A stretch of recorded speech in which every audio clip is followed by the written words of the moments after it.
जय हिंद बच्चों, आप सभी का स्वागत है आपके प्यारे से यूट्यूब चैनल एक्सेल ज्ञान पे। आशा करते हैं आप लोग एकदम मस्त होंगे, जबरदस्त होंगे, एकदम भौकाल होंगे, एकदम जेबीके होंगे और एकदम बेहतरीन जोरदार तरीके से अपने बोर्ड एग्जाम की तैयारी कर रहे होंगे। आपकी तैयारी को और जोरदार बनाने के लिए हम आपके बीच एक नया टॉपिक लेकर के आए हैं जिसका नाम है संज्ञा। बोर्ड एग्जाम में हर साल कम से कम 3 से 4 मार्क्स का ऑब्जेक्टिव यहाँ से पूछा जाता है। तो चलिए बिना लेट किए स्टार्ट करते हैं टॉपिक को।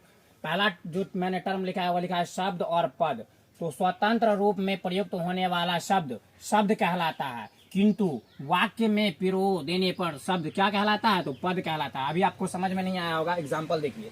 जैसे कि हिमालय अभी एक शब्द है, कमल एक शब्द है, किताब एक शब्द है, लेकिन हिमालय एक ऊंचा पर्वत है। इसमें हिमालय अब शब्द नहीं रहा, अब वह क्या बन गया है? तो पद बन गया है। कमल तालाब में खिलता है, पहले यह कमल शब्द था लेकिन कमल तालाब में खिलता है, वाक्य में पिरो दिए तो क्या हो गया? पद हो गया।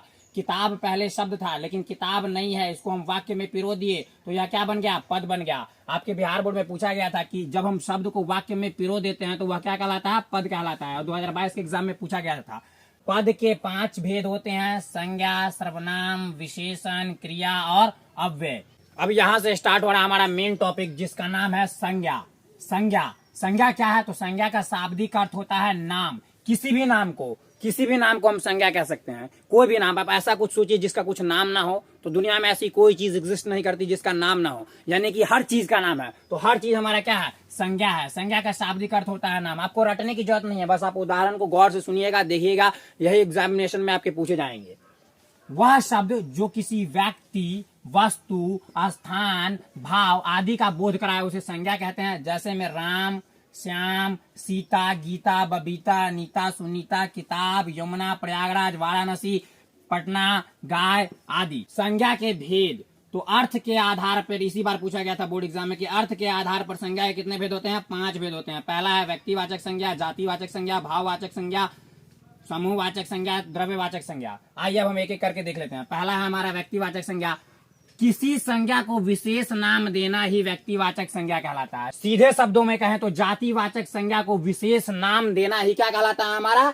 तो व्यक्तिवाचक संज्ञा कहलाता है। जैसे आप जब पैदा हुए थे तो आप जातिवाचक संज्ञा में थे, लेकिन आपके माता पिता, भाई बहन, किसी भी रिश्तेदार की कृपा हुई और उन्होंने आपका नामकरण कर दिया तो आप जातिवाचक संज्ञा से कहां चले गए? व्यक्तिवाचक संज्ञा में। उनकी कृपा से आप जातिवाचक संज्ञा से व्यक्तिवाचक संज्ञा में चले गए।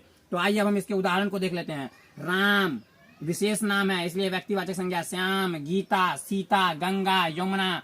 आपके बोर्ड एग्जाम में पूछा गया है कि सूरदास शब्द में कौन सा संज्ञा है? तो क्या बोलिएगा? व्यक्तिवाचक संज्ञा है। सूरदास शब्द में कौन सा संज्ञा है? तो व्यक्तिवाचक संज्ञा है। विद्यांचल में कौन सा संज्ञा है? तो व्यक्तिवाचक संज्ञा है। रक्षाबंधन में कौन सा संज्ञा है? तो व्यक्तिवाचक संज्ञा है। दिवाली में कौन सा संज्ञा है? तो व्यक्तिवाचक संज्ञा है। दक्षिण में कौन सा संज्ञा है? तो व्यक्तिवाचक संज्ञा है। वाराणसी में कौन सा संज्ञा है? तो व्यक्तिवाचक संज्ञा है। भारतीय, इसी बार पूछा गया था कि भारतीय में कौन सा संज्ञा है? तो व्यक्तिवाचक संज्ञा। अगर भारतीयता पूछा जाता तो वहां पे एक भाव है, लेकिन भारतीय, तो यहाँ पे भारतीय से क्या? भारतीय यानी किसी खास का ये कर रहे हैं हम। अगर मान लीजिए जैसे चाइनीज, जापानीज, उसी प्रकार से इंडियंस, तो इंडियंस क्या हो गया? व्यक्तिवाचक संज्ञा। जैसे कि भारतीय शब्द में कौन सा संज्ञा होगा? तो व्यक्तिवाचक संज्ञा होगा। अगर भारतीयता पूछा जाता तो इसको हम लोग भाववाचक संज्ञा में रखते हैं, इत्यादि। जातिवाचक संज्ञा को देख लीजिए, तो जिस संज्ञा से किसी व्यक्ति, वस्तु के जाति भर का बोध होता है उसे हम जातिवाचक संज्ञा कहते हैं। जैसे राज्यपाल, हमारे देश में 28 राज्य हैं तो हर एक राज्य का राज्यपाल होगा। गाय, तोता, पुस्तक, कुर्सी, ये सब कहाँ आ जाएंगे? तो हमारे जातिवाचक संज्ञा में आ जाएंगे। पूछा गया है कि राज्यपाल शब्द में कौन सा संज्ञा है? तो जातिवाचक संज्ञा है। तोता में कौन सा संज्ञा है? तो जातिवाचक संज्ञा है। पुस्तक में कौन सा संज्ञा है? तो जातिवाचक संज्ञा है। कुर्सी में कौन सा संज्ञा है? तो जातिवाचक संज्ञा। आइए अब हम आपको कुछ दिखा देते हैं। पहले लड़का अगर कहा जाए तो पूरी जाति का बोध हो जाएगा, लेकिन सूरदास कह दिया जाए तो व्यक्तिवाचक संज्ञा, और नाम ले लिया जाए तो व्यक्तिवाचक संज्ञा। लड़की कहें तो ये जातिवाचक में रहेगा, लेकिन अगर स्पेशली नाम दे दे सीता, गीता, बबीता, अनीता, सुनीता, तो ये सब कहाँ चला जाएगा? व्यक्तिवाचक में।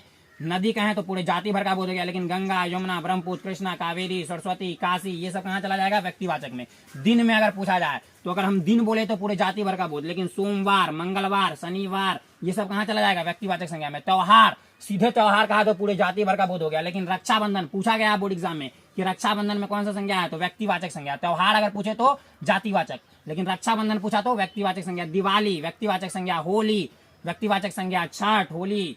छठ व्यक्तिवाचक संज्ञा। ईद, बकरीद आदि, ये सब कहाँ चला जाएगा? तो व्यक्तिवाचक संज्ञा में। दिशा, ये भी पूछा हुआ है। दिशा अगर बोले तो व्यक्तिवाचक संज्ञा, लेकिन पूरब, पश्चिम, उत्तर, दक्षिण अगर ऐसे पूछा जाए तो ये व्यक्तिवाचक संज्ञा में चला जाएगा। पूछा हुआ है बोर्ड एग्जाम में कि दक्षिण शब्द में कौन सा संज्ञा है? तो व्यक्तिवाचक संज्ञा, ध्यान रखिएगा।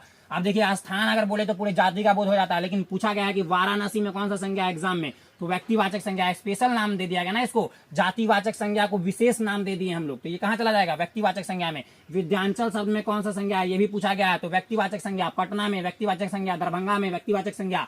आगे देखिए पर्वत, पर्वत में हिमालय, पर्वत बोले तो व्यक्तिवाचक संज्ञा, लेकिन हिमालय पर्वत, इंडीज, आरावली आदि अगर नाम लेकर के स्पेशल नाम दे दिया जाए किसी जातिवाचक संज्ञा के हो, तो वो कहाँ चला जाता है व्यक्तिवाचक संज्ञा में। महीना में देखिए अगर सीधे महीना बोले तो पूरे जाति वर्ग का बोध, लेकिन जनवरी, फरवरी, अप्रैल आदि ऐसे कह दिया तो क्या हो गया, हमारा व्यक्तिवाचक संज्ञा हो गया। आगे देखिए आपको ये दे देते हैं, पूरे ब्रह्मांड में इकलौती चीजों को हम लोग क्या कहेंगे व्यक्तिवाचक संज्ञा। जैसे संसार, संसार शब्द में कौन सा संज्ञा होगा, तो व्यक्तिवाचक संज्ञा। सूर्य, चंद्रमा, चंद्रमा, चंद्रमा में क्या होगा व्यक्तिवाचक संज्ञा। ये तो मछली फंसाने के लिए कह दिया जाता है कि ऐ रात जरा थम थम के गुजर, मेरा चांद मुझे आया है नजर।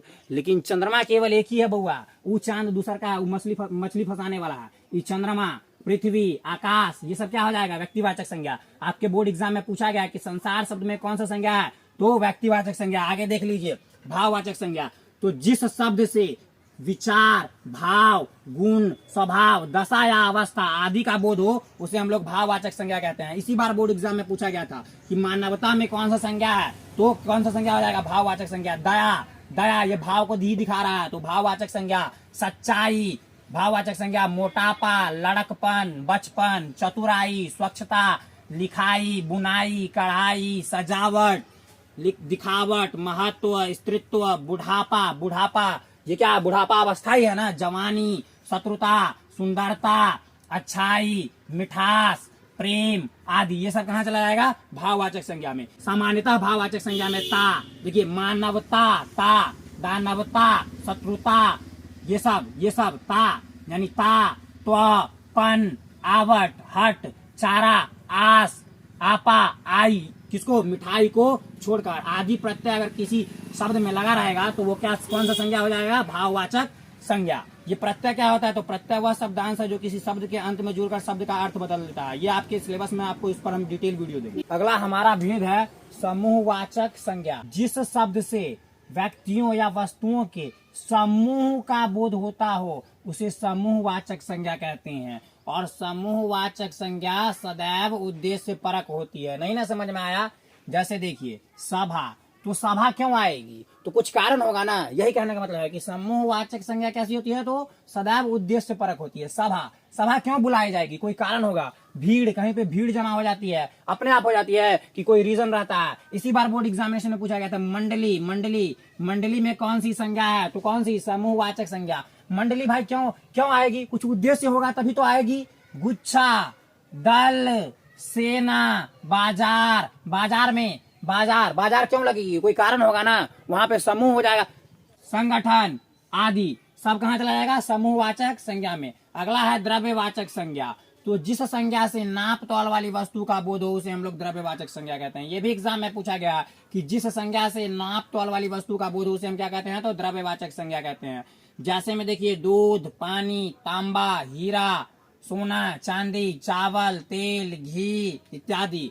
एग्जाम में पूछा गया है कि पानी में कौन सा संज्ञा है, तो द्रव्यवाचक संज्ञा। तांबा में कौन सा संज्ञा है, तो द्रव्यवाचक संज्ञा। इसी बार एग्जाम में पूछा गया कि हीरा में कौन सा संज्ञा है, तो द्रव्यवाचक संज्ञा। सोना में कौन सा संज्ञा है, तो द्रव्यवाचक संज्ञा। चांदी में, चावल में, तेल में, घी में कौन सा संज्ञा है, तो द्रव्यवाचक संज्ञा है। अगर आपको वीडियो अच्छा लगा हो तो लाइक करें, कमेंट करें, सब्सक्राइब करें, दोस्तों में शेयर करें। इस लेक्चर को देखने के बाद डीपीपी और पीडीएफ डिस्क्रिप्शन बॉक्स में लगा दिया, जाकर के सॉल्व कर लीजिएगा, बहुत जरूरी है। उसके अंदर सारे के सारे PYQs होंगे जो अभी तक संज्ञा से पूछे गए हैं। मिलते हैं नेक्स्ट लेक्चर में, तब तक के लिए जय हिंद।